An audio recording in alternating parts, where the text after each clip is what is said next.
ঢাকাসহ দেশের ১৩ অঞ্চলের ওপর দিয়ে ঘণ্টায় সর্বোচ্চ ৬০ কিলোমিটার বেগে ঝড় হতে পারে। একই সঙ্গে এসব জেলায় বৃষ্টি অথবা বজ্রসহ বৃষ্টি হতে পারে বলেও জানিয়েছে আবহাওয়া অধিদপ্তর। বুধবার দেশের নদীবন্দরগুলোর জন্য দেওয়া আবহাওয়ার সতর্কবার্তায় এ তথ্য জানানো হয়েছে।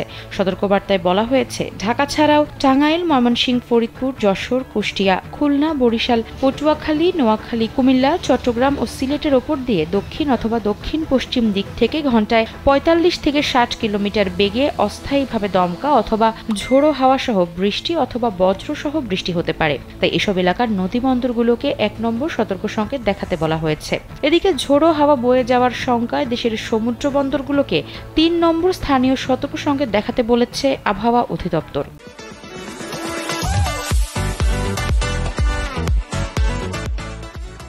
মঙ্গলবার এক সতর্কবার্তায় সংস্থাটি জানায়, বাংলাদেশের দক্ষিণাঞ্চল ও তৎসংলগ্ন গাঙ্গেয় পশ্চিমবঙ্গ এলাকায় অবস্থানরত লঘুচাপটি বর্তমানে বাংলাদেশের মধ্যাঞ্চল ও তৎসংলগ্ন এলাকায় অবস্থান করছে। এই অবস্থায় উত্তর বঙ্গোপসাগর, বাংলাদেশের উপকূলীয় এলাকা এবং সমুদ্র বন্দরগুলোর ওপর দিয়ে দমকা অথবা ঝোড়ো হাওয়া বয়ে যেতে পারে।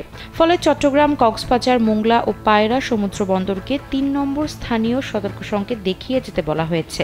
সেই সঙ্গে উত্তর বঙ্গোপসাগরে অবস্থানরত মাছ নৌকা ও ট্রলারগুলোকে পরবর্তী নির্দেশ না দেওয়া পর্যন্ত উপকূলের কাছাকাছি থেকে সাবধানে চলাচল করতে বলেছে আবহাওয়া অধিদপ্তর।